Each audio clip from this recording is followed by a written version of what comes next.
Old Fort is a town in McDowell County, North Carolina, with a population around 800 people.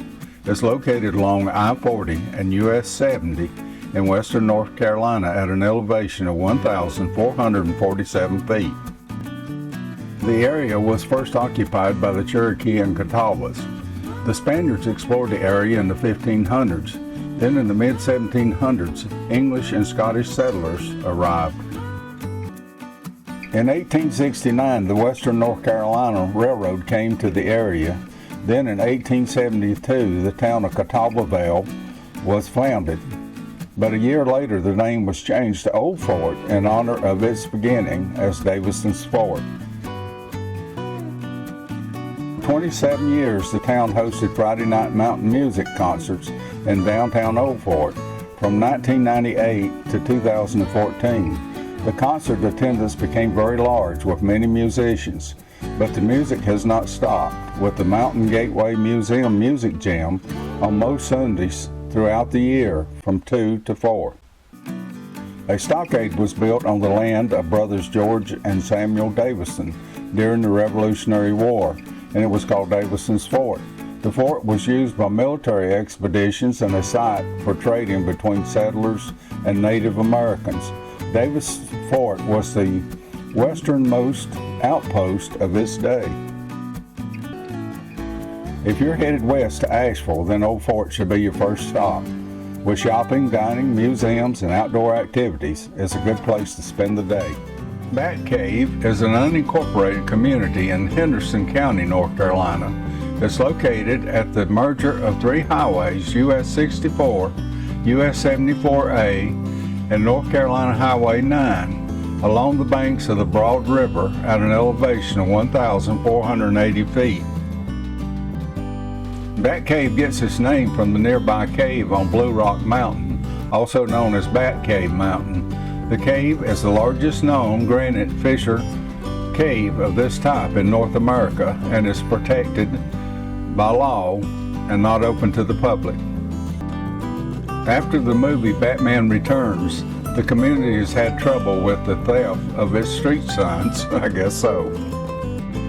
In the late 1700s and the early 1800s, the area was connected with Asheville by what was known as Drover's Road. Mountain people would move livestock, turkey, geese, hogs, and cattle along this path to the market. US 74A follows this path today. In 1879, the Bat Cave Post Office opened. The post office, along with the community, was destroyed by the flood of 1916, but the community and post office rebuilt. By the 1920s, Bat Cave had become a popular tourist destination, and because of this popularity, the cave preserve was set up to protect the species of bat that lives in the cave. Chimney Rock is a village in Rutherford County, North Carolina, with a population around 140 people. It's located on US 64 and US 74A, about 25 miles southeast of Asheville, at an elevation of 2,579 feet. The main attraction for the village of Chimney Rock is the Chimney Rock State Park. Not part of the village, but the summit overlooking the village.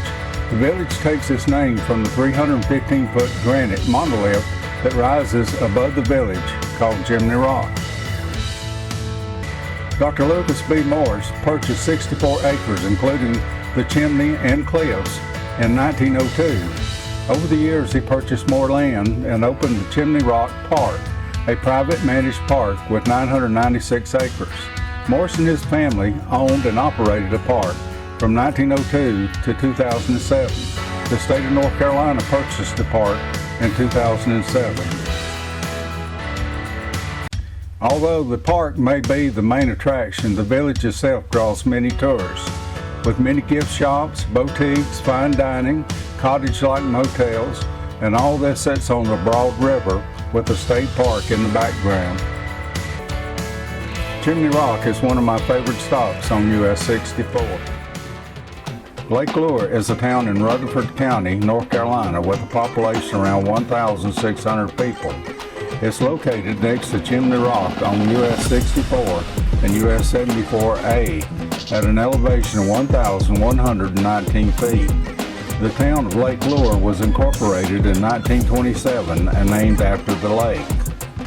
After Dr. Lucius Morse and brothers Harum and Osahow purchased the land in Chimney Rock area, they continued to purchase land in the surrounding area to bring the total to 8,000 acres.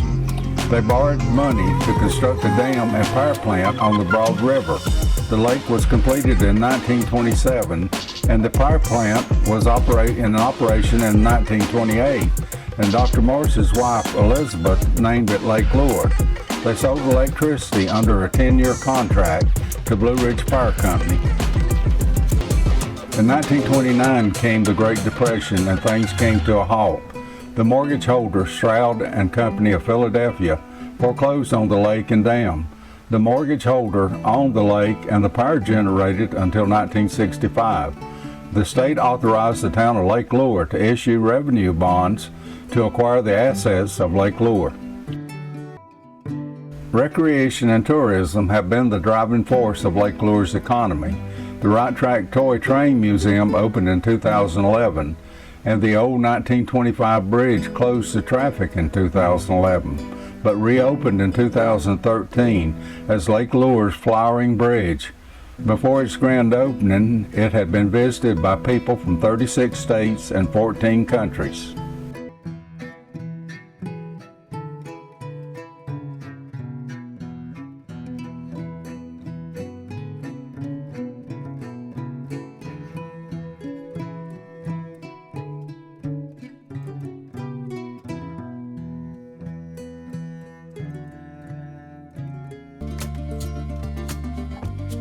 Rutherfordton is the county seat of Rutherford County, North Carolina, with a population around 3,600 people.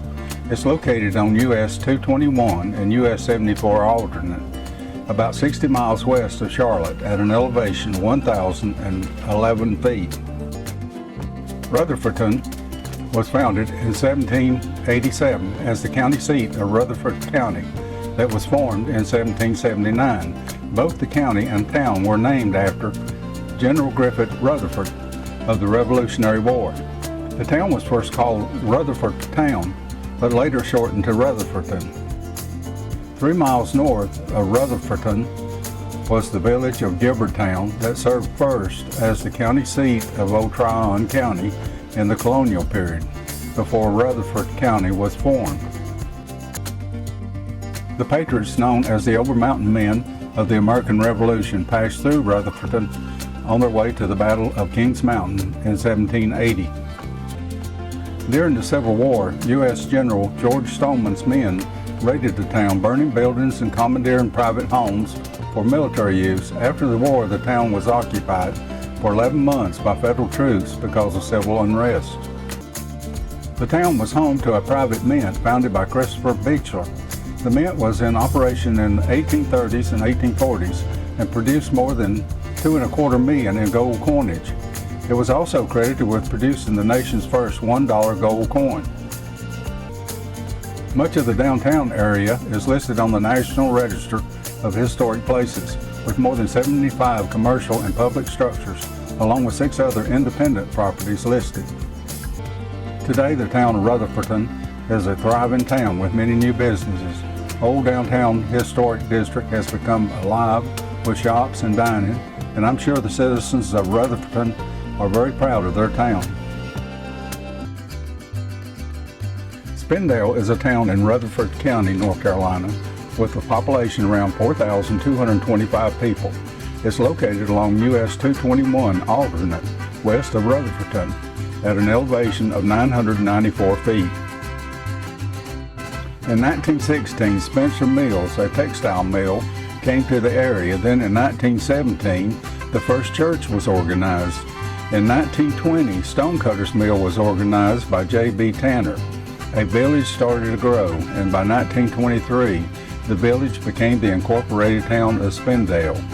In 1926, a recreation center known as the Spindale House was presented to the town by K.S. Tanner and other members of the Tanner family. That same year, Green's grocery store opened on Spindale Street, with home delivery service, a credit account system, and fresh meat market. In 1930, the Carolina Theater opened on Main Street. By this time, the town had 4 churches. In 1939, the city limits were extended to nearly double its size. Today, the town of Spindale is a beautiful small town. Take a ride down Main Street and it's like being in a city park, with shopping, dining, and entertainment. On one side, trees and paved rail trail running the length of Main Street on the other side. The rail trail is a thermal belt rail trail that's 13.5 miles long and runs through 4 towns. If the Lord's willing, I will return to Spindale.